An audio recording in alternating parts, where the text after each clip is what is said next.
Margaret awoke, startled, a cold sweat clinging to her. She gathered her thoughts.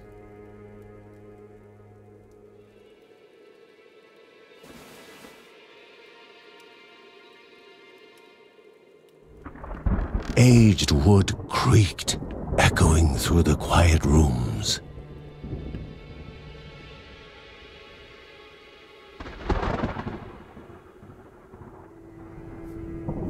Near the house stood a shrine to Rhea Dana, goddess and daughter of the land, of Rhea and a being of comfort.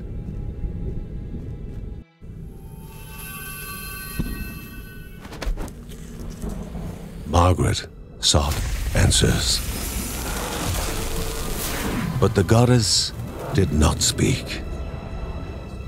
There was only the faint whisper of something dark, something hungry.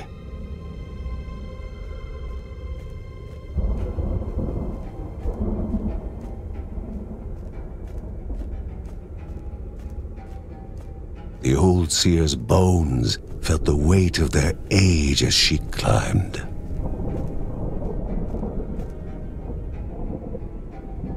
The only thought on her mind, has it begun again?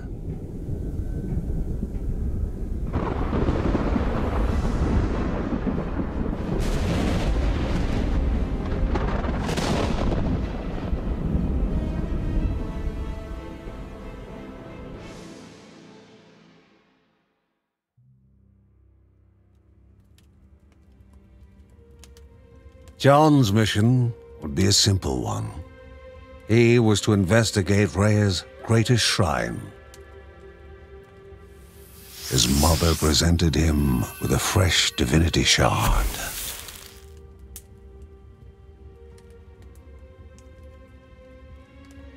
From his brother came a newly sharpened sword.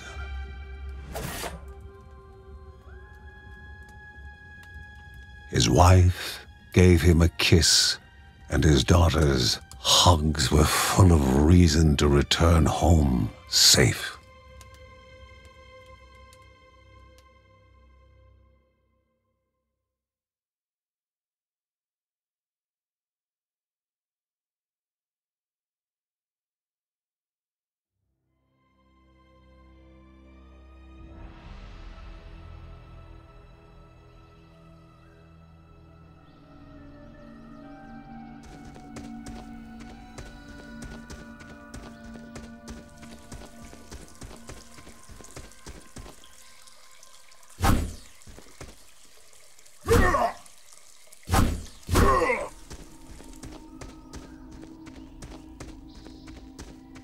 Rhea, a land long forgotten, a place of unimaginable beauty.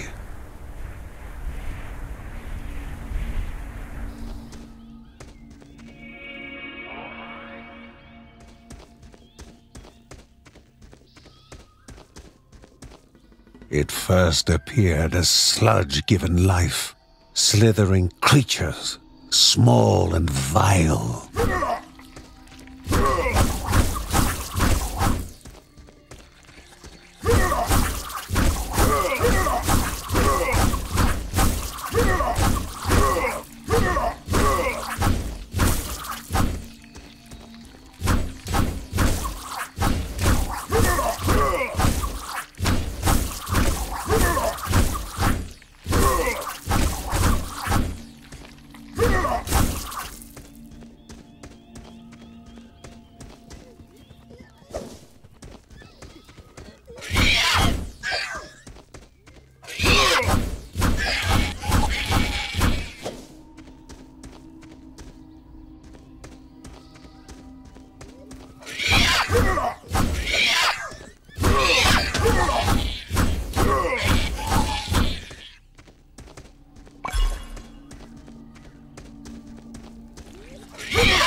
A wall, impeding further progress. A battle was certain.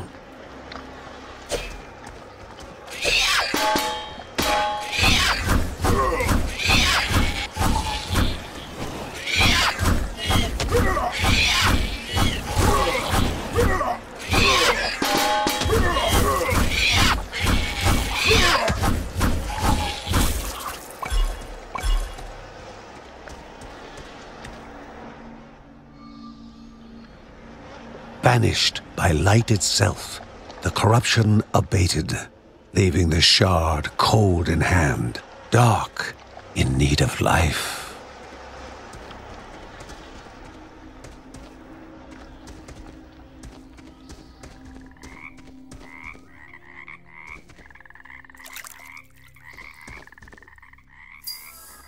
The shard grew warm, humming softly from the harnessed energy. The shard grew warm, humming softly from the harnessed energy.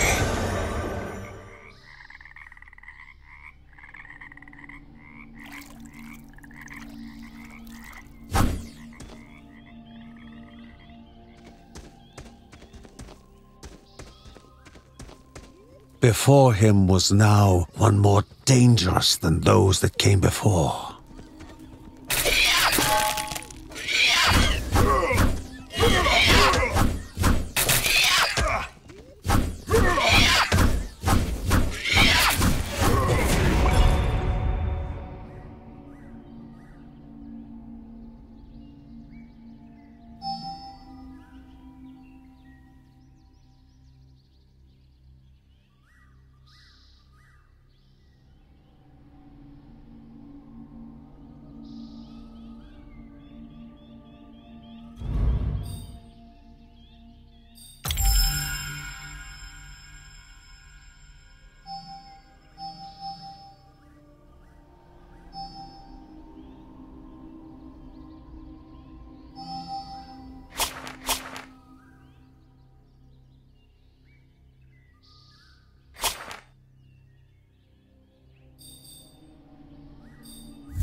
Goblins, a familiar threat, albeit farther out than usual.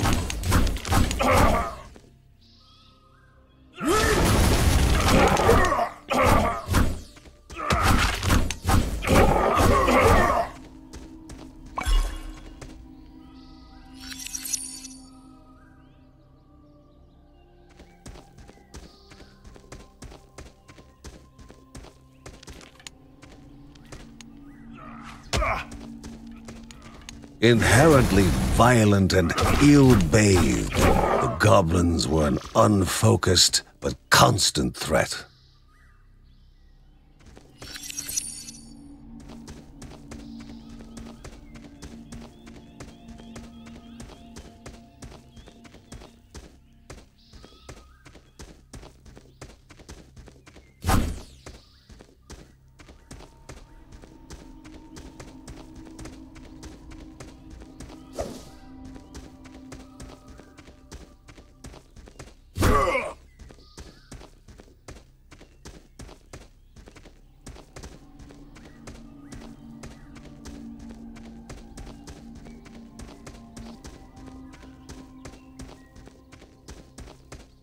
Magnificent, but dangerous, a land of love found and of love lost.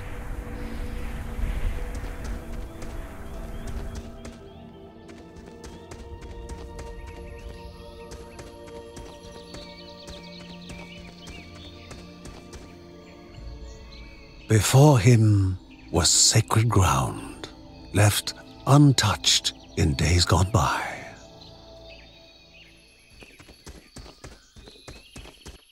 Remaining calm and collected, the shock of his heart-skipping beats was concealed in expert fashion. Before him stood Linda, his eldest daughter, with bow and quiver at the ready, determined to do her part.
Before the Guardians were not beasts feeding, but monsters consuming, destroying others. They corrupted and distorted, creating even more hungry husks.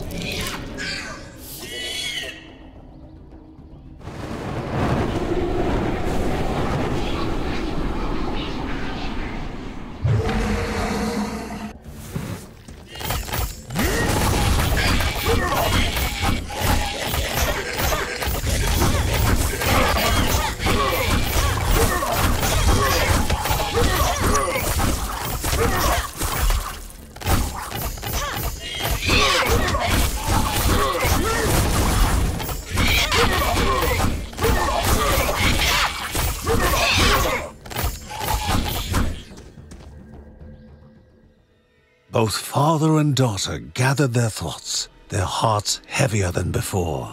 How would they explain what they had witnessed?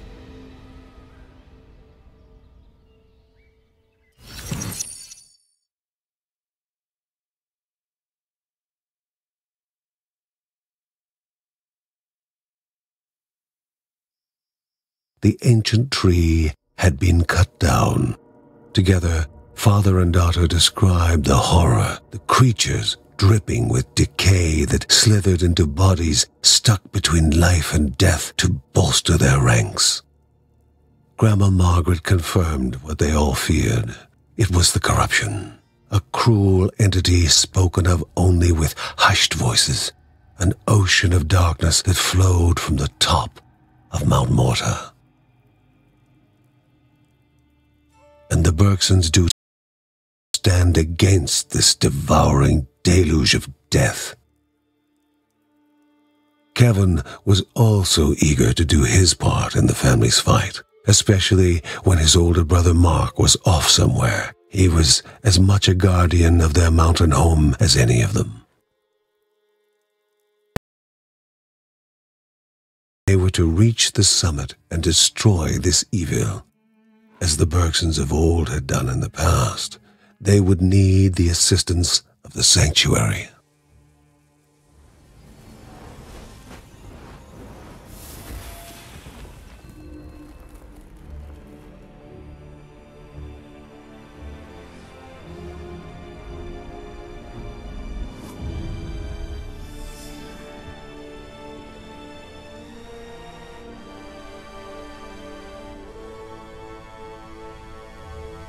Given to the Bergsons by Rhea herself, the sanctuary was a gateway to the mysterious lands around the mountain.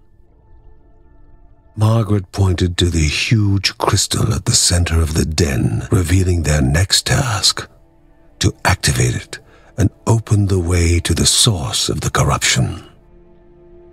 And once Rhea's 3 spirits are gathered on the grounds, the only gate to the top of Mount Morta will open in this chamber. By himself, or with the assistance of those who loved him, John needed to gather the 3 spirits from their lands. Without them, he would not be able to stem the flow of the corruption.